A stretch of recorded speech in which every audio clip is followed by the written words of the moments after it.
Good afternoon, everyone, and welcome to the 6th e-agricom webinar held on the 27th of May 2022. Our first guest speaker completed his degree as a Doctor of Veterinary Medicine at De La Salle Araneta University in 1982. He has swine farm experience as a farm vet in Bulacan and Batangas for 3 years and has a total of 40 years experience in veterinarian work. He worked in technical marketing, business unit, and global marketing in an animal health company for over 28 years, with swine farms and animal health company consultancies for 9 years. Assisted the ASF project at Bantay sa Barangay, Compartmentalization and Epidemiology Study, a diplomate of the Philippine College of Veterinary Feed Practitioners, and project leader of the Philippine Swine Foundation Production Performance Project. He is also a member of the Philippine Veterinary Medical Association and the Fellow of Philippine College of Swine Practitioners. Here to talk about repopulation status and management due to African swine fever, let's welcome Dr. Raul Berro. Good afternoon. I'm going to present today the status of pig repopulation program in the Philippines. Here are the contents of my presentation. The introduction, some information about the updates on the zoning status, the repopulation status, diagnostics, the availability and the procedure, the level 1 and the level 2 biosecurity classification, then followed by repopulation, the challenges, the opportunities, and the differential diagnosis. In 2022, here are the report of the Department of Agriculture that 2.97 billion budget for the hog repopulation program. Biosecure facilities worth 5.5 million are also being constructed for the hog raisers, and which includes, of course, the building, the fences, climate-controlled animal farm, the waste management facility, the basic farm equipment, feed and biologics support, and including the piglets.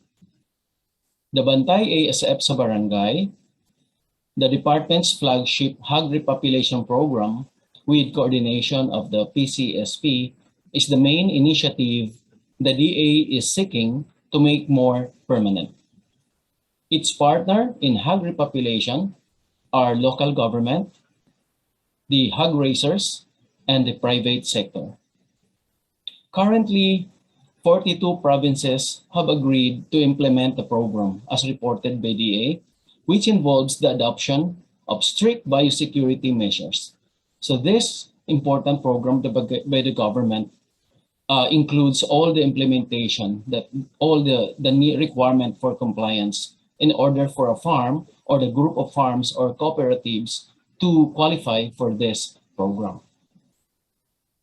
The ASF Zoning Status as of May 4 in 2022. The left picture has shown that infected zones, which is in color red, are spread all over the Philippines. There is also the buffer zone or the pink zone that is also following closely to that of the red zone. The protected zone is there also, and the surveillance zones, and of course, the free zone.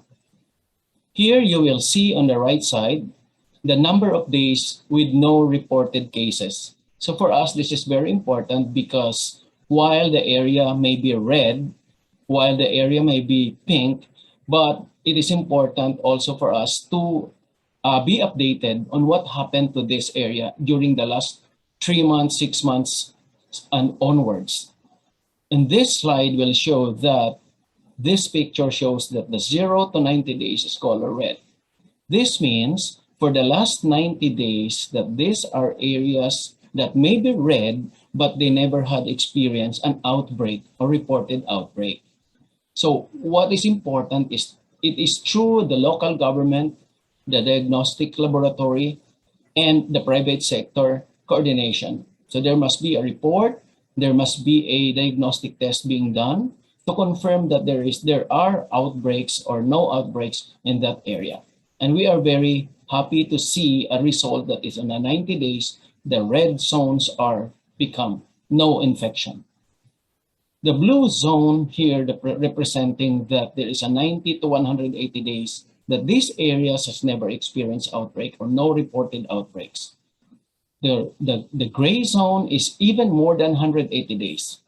So if we take a look at this map here, in Luzon alone, there are many regions or there are many provinces already is on the gray zone. So that means for the last 6 months or 180 days, they have not experienced or reported any outbreak of ASF. So this is very good. This is very positive for all of us because this is what we are looking forward to give us confidence by the time that we have to raise pigs or repopulation comes in, then this is a good sign that we are ready or farmers are ready to raise back the pigs. Here you will also find in the lower portion, even in Mindanao, there are also gray zones already that you can see it. So again, not only Mindanao, but also in Visayas, and there's a lot of gray or pink areas already here. So napakagandang sinyalis po ito that the program that we have implemented, meaning the government and the private sector, has been working, nag-work siya, and it gives us confidence na magkakaroon po ng magandang improvement or magandang confidence building para sa atin so that people will start doing the repopulation again. Again, we are thankful na yung green zones or the green colored provinces remain negative. So napakaganda sana at manatili sana silang laging negative. Media quoted in Cotabato as a provincial vet says, they informed lately, bago lang po ito, it's May 12, 2022, that there are 88 villages all over the province that has been severely affected by the second wave of ASF that started in December. So ito lang yung medyo challenge pa rin sa atin, and it's sad to hear na talagang meron pa rin pala dun sa area ng Cotabato. Sana mapabilis po ang control nito. And I have heard naman of a positive information galing sa ating colleagues from the industry na mabilis naman po nilang naalis o na-stop yung problem dun sa area ng General Santos. So itong part ng Cotabato, siguro mga other portion ito that really needs also I'm sure the government and the private sector has been helping each other talaga para makontrol ito.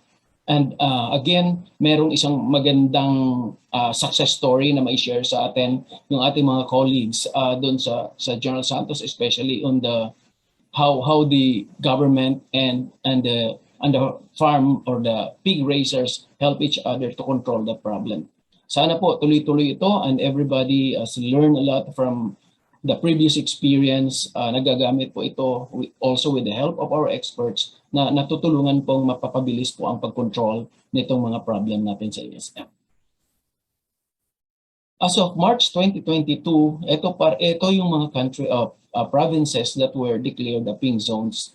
So galing po ito sa red zone, and because of all the effort na ginawa po ng diagnostic labs or the LGU and the diagnostic labs together with the private veterinarians, na napabilis po ang paglipat po from red zone into a pink zone. What does this mean? Red pink zone ho kasi is a very important part ng objective natin lahat because dito po magsimula yung pag-allow ng government to do repopulation or the sentineling. So lahat po gustong makarating dito sa pink zone and everybody really would like to go there. But there are a long process in order to achieve this thing. So from here we will see that in CAR region, region 2 with its Isabela, so because marami na ring baboy dito sa Isabela, and even in Cagayan, Solana, Cagayan, is also negative na po rito or nag-negative or na pink zone. Dito po sa Region 3, Bataan, Nueva Ecija, and dito po yung Santa Maria, Bulacan. So ito yung aming huling project during the last 2 to 3 months na nagkakaroon po ng sentineling. Nueva Ecija and then Pampanga, meron na po mga areas na na-declare na po as pink zone. Aurora, Tarlac. So may areas na rin po na declare ng pink zone. I just have noticed po na a close coordination between the LGU and BAI or the DA is really very important as a monitoring, because the sooner na ma-declare po ang mga diagnostic lab na negative na yan, makapag-apply na po ang LGU ng negative status, then BAI or the DA will easily or immediately declare naman po the area into a pink zone. So very important po na magkakaroon ng ganitong declaration, because this gives confidence, lalo na't alam ng karamihan na negative na po sila, no? So this is an area na kailangan talagang ma-achieve in bawat region or bawat province. In the region 4 sa South Luzon, we all know, I also witnessed ng mga declaration po doon since last year hanggang ngayon. And many towns or cities already have been declared there as a pink zone. So some of those are San Jose, Malvar, Nasugbo, Rosario, Taysan, Talisay, Calaca, Taal, Cuenca, Laurel, San Tomas, and Lipa City. So ito po yung mga areas ng mga real swine populated area dun sa Batangas. And we are very glad na nagkaroon po ng ganitong declaration na po doon. But this one is really an effort of big effort coming from the LGU and the private sector. So napaka-active po ang mga areas na ito. Sa Region 5 po, Albay has been declared, Camarines Sur, Sorsogon, and makapagsimula na rin po silang sentinelling or repopulation. Of course, with the coordination po ng government. And in Region 8 sa Abuyog, Leyte or sa Ormoc, Leyte has been declared also on pink zone. I'm sure ngayong May, marami na rin pong mga na-declare na pink zone. So what does this mean? Nakapagbigay po sa atin ng positive response, a positive feeling that yung ASF is almost gone in Luzon.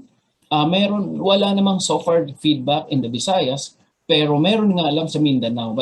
But again, with all the experience that we have, we are positive po na mapapabilis po ang control nito at makakapagsimula na rin ulit yung ating mga provinces there na which is affected. However, other provinces naman po sa Mindanao are safe, so they can always they can bring back the pigs there as soon as ma-declare po sila na pink zone.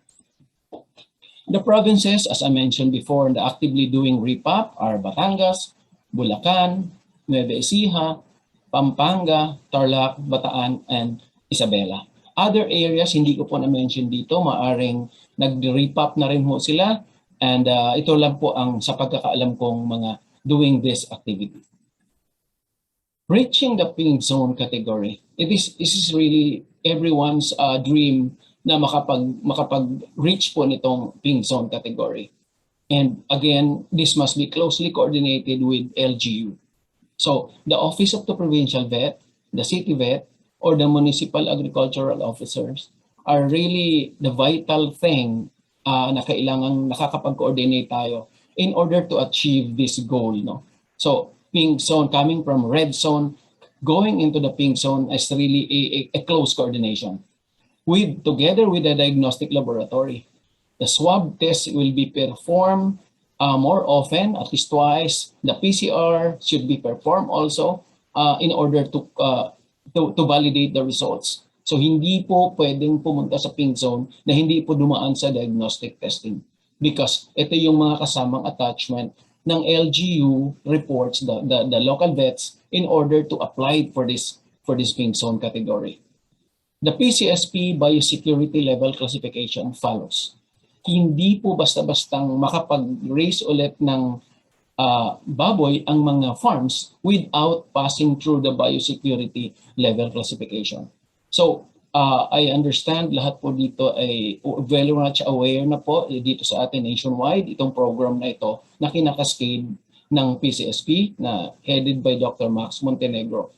And I'm sure na na-appreciate po ito because this is really very vital para po sa success ng ating program. And get authorization certificate of ASF free status. So lahat po itong effort na ito mag-end up po talaga dun sa pink zone category. And when everything goes fine after a long period of time, then the pink zone will go yellow. And sana po yun ang ating mga objective, that if we can reach this goal in the near future, malaki pong advantage para sa atin. Malaking balik buhay para sa ating agrikultura sa pag-aalaga po ng baboy. Diagnostic test. So, ASF virus has been confirmed through detection of viral genome by the real-time PCR. So ito po yung with or without clinical signs, ito po yung very accurate gold standard na ginagamit po for early detection of the disease with or without the symptoms. Due to its superiority, very sensitivity, the specificity, and the robustness. So firmness po at consistency po ng results. The isothermal assays, convective PCR, we call that CPCR. So ito yung mga bagong field test po ngayon na ginagamit natin, na we appreciate as a veterinarian, appreciate po namin to because we were able to utilize this.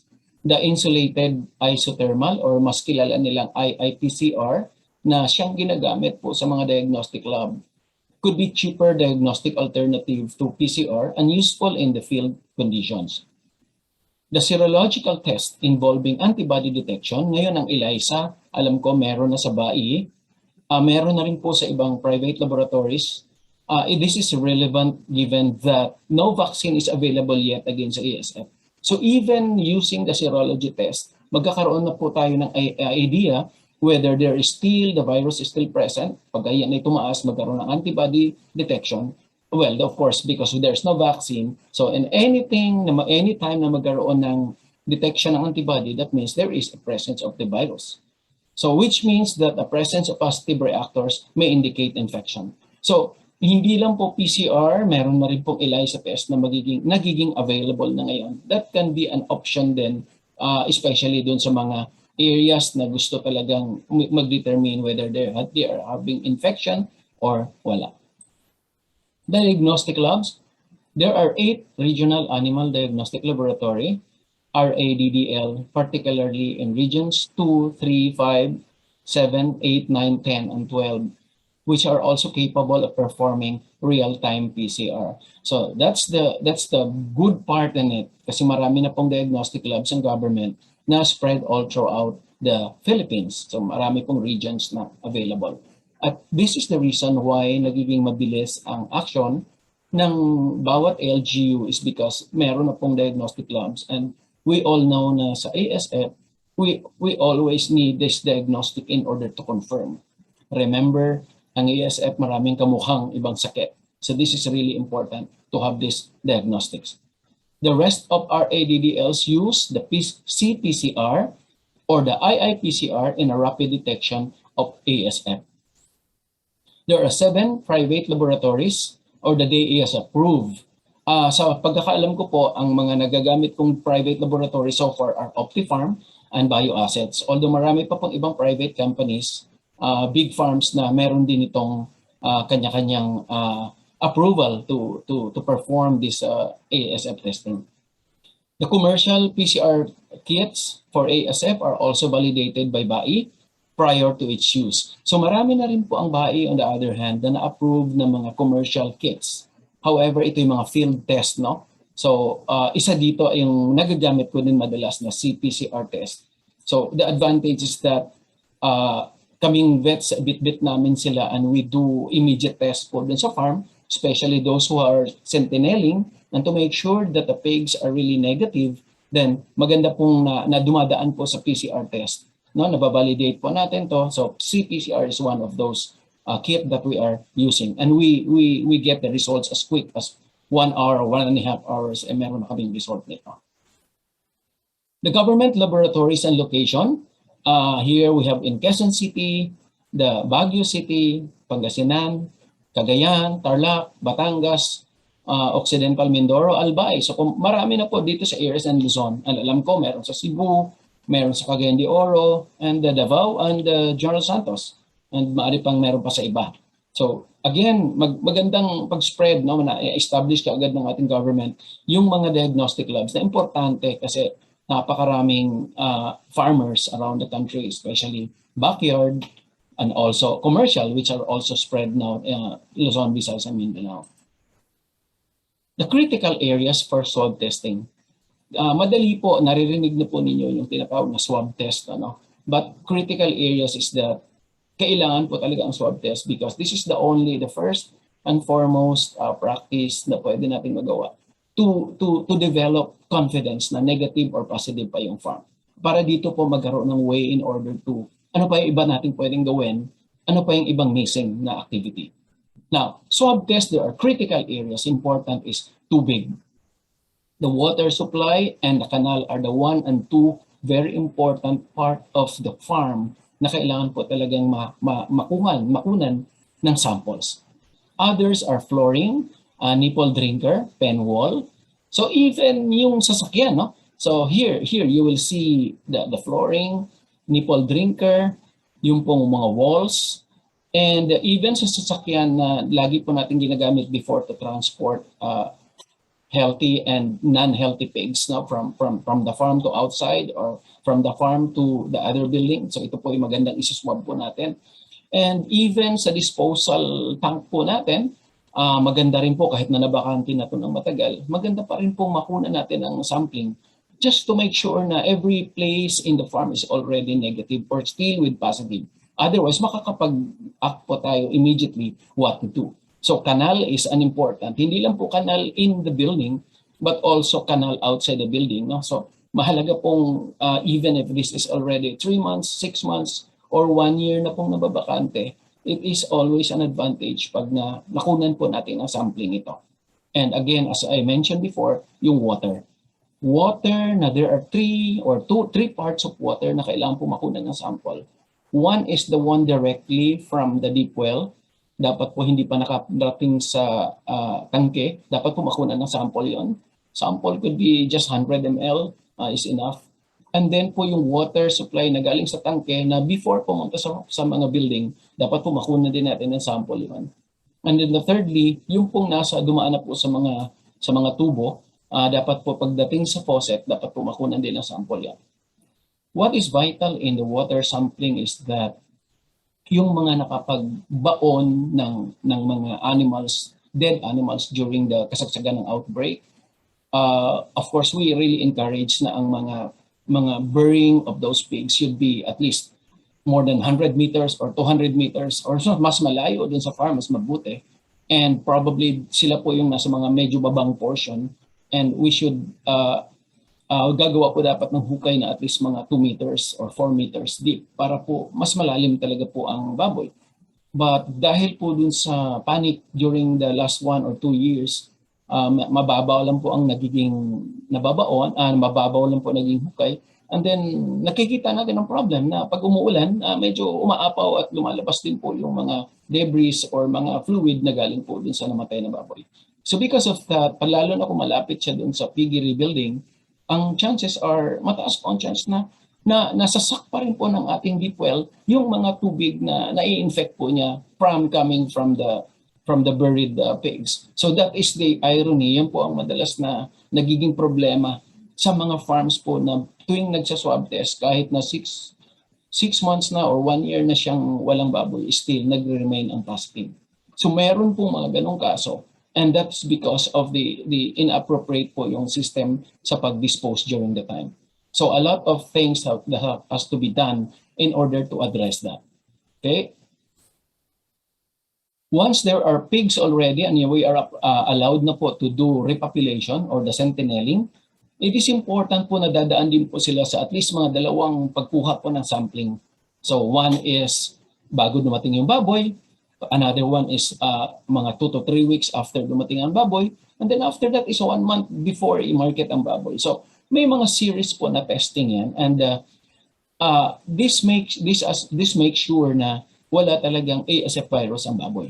Although malaking bagay na rin po yung exposure between each pig, no? Kasi pag sila nagstay ng 2 to 3 months, usually makikita mo yung symptoms agad, or if there are problems, makikita mo kung sila infected. Kasi if we raise pig na nasa isang kulungan na still with the virus, definitely in the next 7 to 30 days, posible pong mag-show ng clinical signs yan.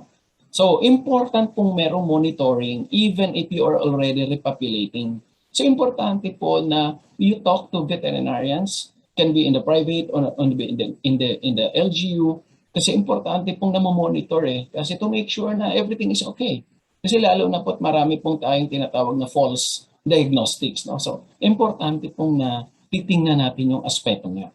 So we do here a blood collection in order to do a quick testing ng PCR, PCR. We also, as part of our project po sa PCSP, we also help LGU or mga MAU to help them do testing, train them about how to do that testing. And then some of the areas has been doing a lot of seminars sa mga farms on repopulation, on biosecurity. These are some activities that we did in Bulacan, in Batangas, and doing the repopulation together with the city veterinarian of Lipa. So these are things na are very vital para sa mga activities at para magiging successful po yung ating programa. Again, going back to the PCSP ni Doc Max Montenegro's presentation in the past, meron po tayong tinatawag na outline of the procedure on the post-ASF infection before we repopulate. So madalas nyo na pong nakita tong slide na to, but I will just highlight on the important area. Identify a farm for repopulation. So definitely clean and disinfect and decontaminate. And then allow to dry for at least 3 days. And then the bioassay, so environmental testing po. So andyan po yung mga identification whether it's positive or negative. Pag nag-positive po, babalik po ulit yan sa tinatawag nating severe massive disinfection program at surveillance. So marami po yan. Pag siya po ay naging ASF negative, maganda't mapupunta na po sa biosecurity training, biosecurity facilities, magpupunta na po forward. And then they are allowed to raise sentinel pigs. Pag nag-positive po yan, balik po ulit sa dati. Sasara ulit yan, babalik po ulit sa dating procedure, disinfection and many other practices. Pag yan po ay ASF negative, ang kagandahan dyan is they are already qualified to register the farm, to get the data and proceed to raise pigs. So from sentineling, they can now raise pigs continuously in a normal manner. The owner agrees also to regular health and biosecurity audit and visits by the deputized biosecurity officer.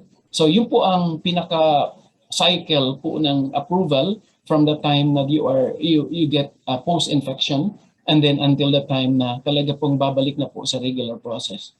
So isang slide lang po ito pero ang dami po nitong included na mga ifs and buts.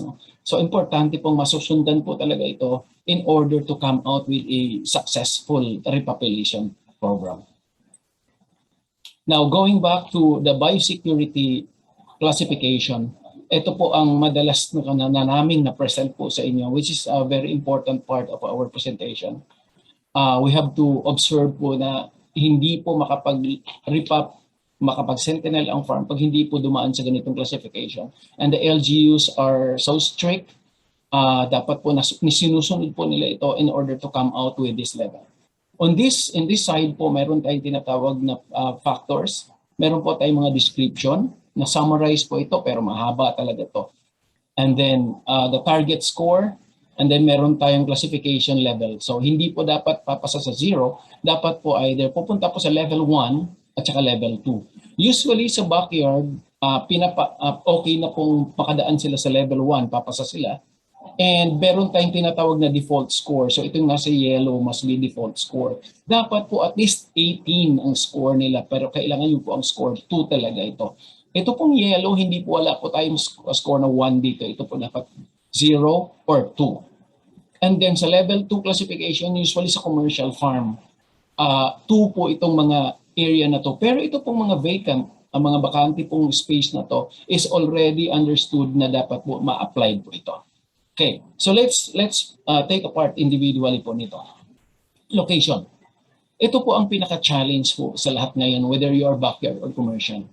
The distance from the nearest pig farm, you must be at least 500 meters away. So para sa atin po, if we have a farm commercial man ikaw or backyard, strict po ang government dito na if you are there, dapat po ang 500 meters away from you must be the next pig farm, whether maliit yan or malaki. Hindi po pwedeng magkatabi, hindi pwedeng magkalapit. No? So isa sa mga challenge ho kaagad natin sa ating biosecurity classification is that there must be enough distance from the farm.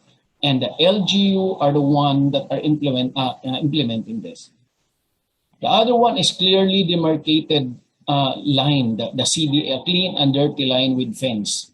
So with fence, no? So ito po madalas nating napag-discussan na, it's about the barcode na hindi po enough nang merong barcode doon sa pinaka-building sa ating bahay, pero kailangan po within the piggery na nasa likuran ng bahay, dapat po meron pong sarili talaga siyang fence. No? So importante para to avoid stray dogs, stray pigs, or stray animals, mga kambing or baka or anybody na hindi po sana makapasok doon para po maiwasan po ang problem about contamination. Next is the facilities. You have here shower in, shower out. Ito po madalas nating topic. So importante pong na i-apply ito. The complete change of clothes and dedicated boots. So importante pong na i-emphasize po natin sa farm. And then sa classification level 2, yung pong pest control program in place. Siyempre yung mga daga, yung po importante pong may programa po para maialis yun. The regular cleaning and disinfection, of course, normal yon. Observe the minimum downtime and usually po sa atin mga 2 to 3 days po dapat ito, but in this PCSP biosecurity ay at least 1 night before entry to the farm ay pinapayagan na rin po kasi importante lang naliligo at nagpapalit po ng damit. Now another area is the supply decontamination facility. This is the farm and the personnel. No?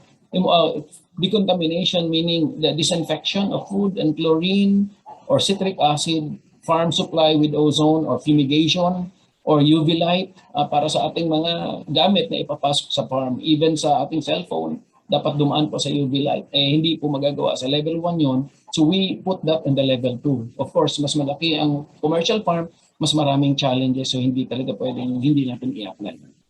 Next is no pork products from outside. This is clear. Yung pong water chlorination, unregularly tested for contamination, yung po ay alam natin lahat po yan. Kailangan po natin gagawin na ngayon to, especially with this new thing para sa ating new life na po sa ating mga piggery farm.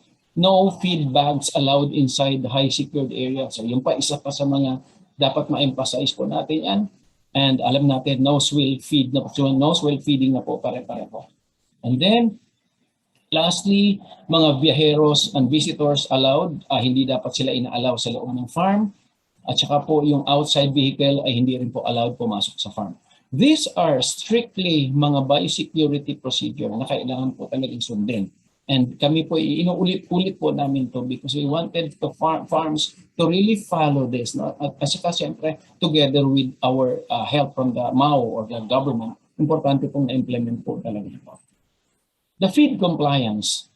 Feed meal biosecurity protocol has been implemented. Importante po ang feed meal because feeds are also a possible source. No use of animal protein in the pig ration. So ito malaking issue. Lately lang na-discuss yung animal protein and pig protein that is being used for aquaculture. No? So nagiging issue din po ito. The use of pelletized feeds is my advantage because it can somehow kill the virus. And the use of feed mitigants are nagiging practices na po ito. And no feed bags allowed inside the farm. So yun talaga ang laging na-emphasize na hindi pwedeng magdala ng feed bags inside the farm. Alam natin na ito ang ating regular practice in the past pero we have to change this na po. Gawa na lang po ng anumang ibang paraan in order to apply this. What made the farms to repopulate now? Bakit sila nakapag-repopulate na? Number 1, there is a government initiative. So ito po yung INSPIRE program, no? And assistance. So DA, BAI, LGU has been doing this. The private sector's assistance. Mayroon po ang program ang PBDA sa Bulacan. Nakakatulong sila about disposal po ng mga baboy. PCSP doing a lot of seminars. The hog associations are helping disseminating informations. The not fed, the report, cooperatives encouraging and helping members. So, andyan na po ngayon kasi dahil po ang gusto ng DA or the government na laging cooperative po ang involved po dito sa assistance. So, well, maganda ho yun, no? So, nagkaroon na po ng nucleus, magkaroon ng multiplier, at saka isang grow-out farms. And there are shortage of supply of pork. So, importante po, makulang talaga sa supply ng baboy and high price and return, no? So maganda po talagang mag-alaga ng baboy sa panahon ngayon. Some critical decisions for repopulation. The building renovation must pass either the biosecurity level 1 and 2. So that's mentioned a while ago. So yung paglagay ng net is one important classification. Securing the clean area versus dirty area. So again, in the farm, meron dapat na identification. Bathroom, disinfection facility. The testing must have undergone at least 2 environmental swab tests kahit paano, no, to make sure that the farm is negative. Planning how many gilts to order, timetable, at meron bang budget. So yun po, dun pagka po hindi maka-qualify dun sa government's Inspire program, then we really have to go ourselves, no? So mag-invest talaga tayo ulit, mag-aalaga ulit tayo ng ating baboy. And the source of breeders, isa pang problem yun. Saan ba kukunin?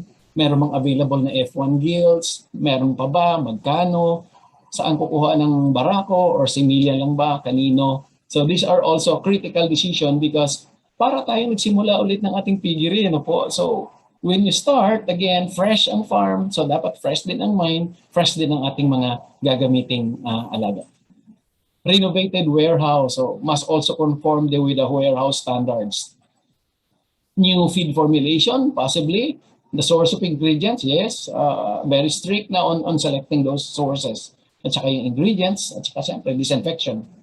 And biosecurity training of all personnel, kahit po gwardiya, at saka yung ating mga other farm staff, dapat po dumaan po sa biosecurity training. Hindi lang po yung mga tao dun sa loob ng farm. No? So overall program, para kang nag-start talaga ng isang baboyan. The new sets or retraining of caretakers. Kung meron pa pong naiwang mga caretakers at kung may bago kang i-invite ng mga caretakers, i-hire, then that is where training comes. Opportunities to do repopulation. Farm has been vacant for almost more than a year, or almost 3 years now. So mas mataas ang chances na malinis na po yan. Confidence that ASF is no longer present in the farm or no longer present in the province or the area or in the province. A fresh start for the farm again. So clean and renovated. So bagong simula. Much healthier pigs due to less density. So kokonte. So of course po, no, centennialing po ito. Hindi pa naman to overcrowding. So less density, less ammonia, less disease challenge, resulting to a faster growth with less mortality. Mabilis po lumaki ang mga alagang baboy po ngayon.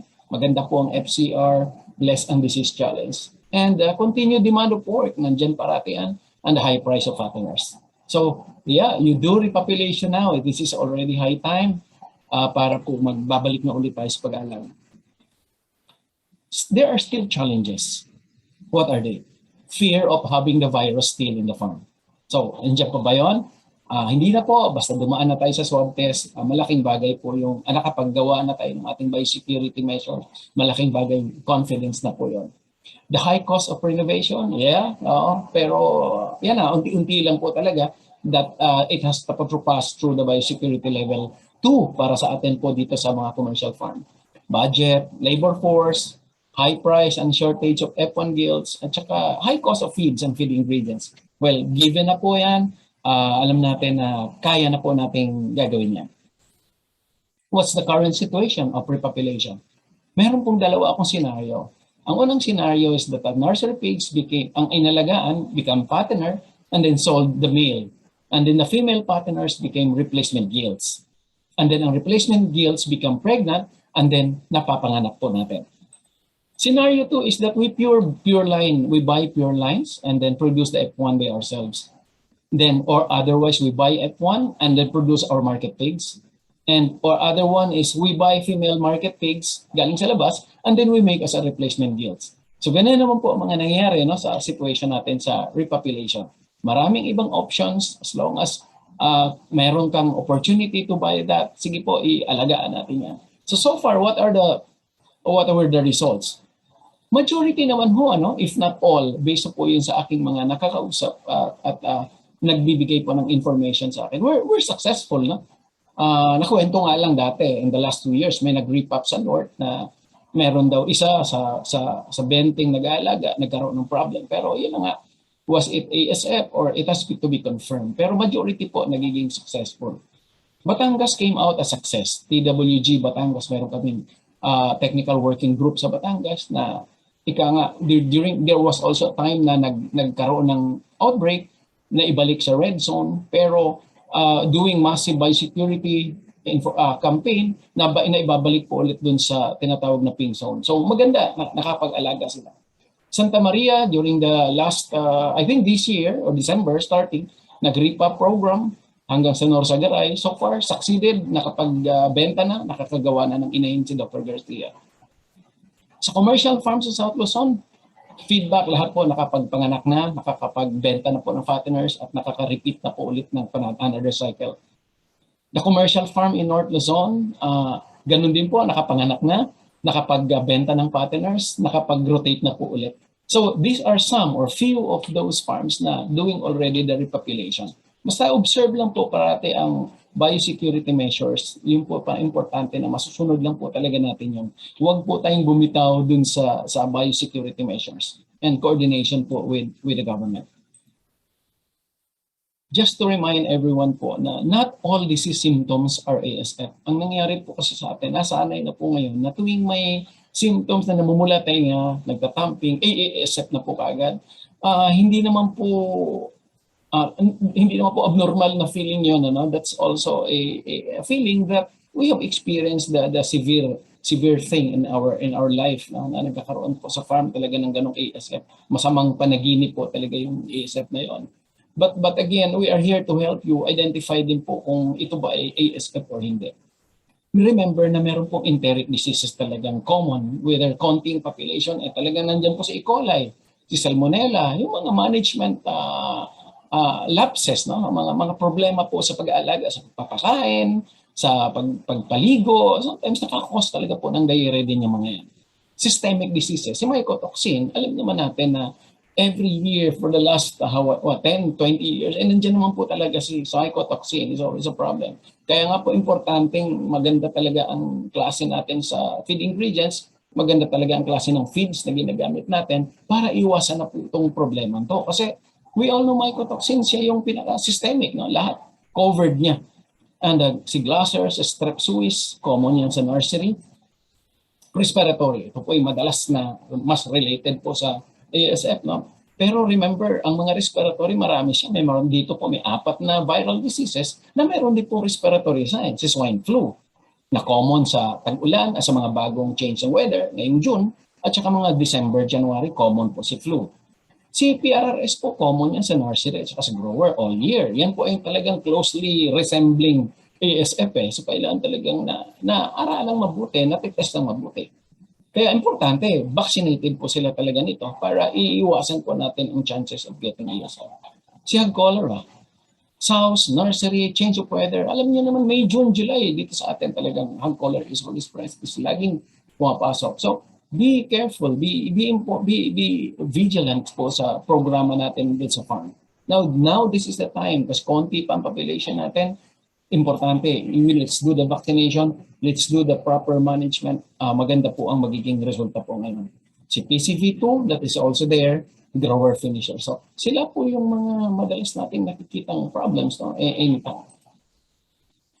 Well, ang PCSP meron laging ANBAI has an approved ASF diagnostic guide.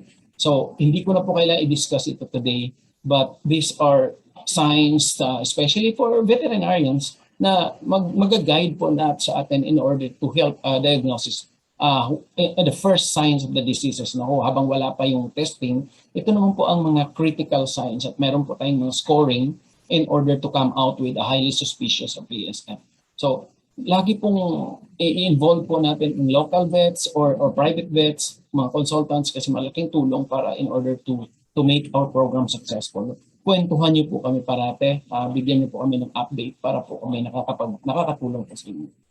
So lab confirmation still is very important. Some of the differential diagnosis, African swine fever can also cause like these symptoms, but yan po ay dysentery, Ileitis, or Clostridium po yan. So hindi po lahat ng may ganitong signs is always ASF, no?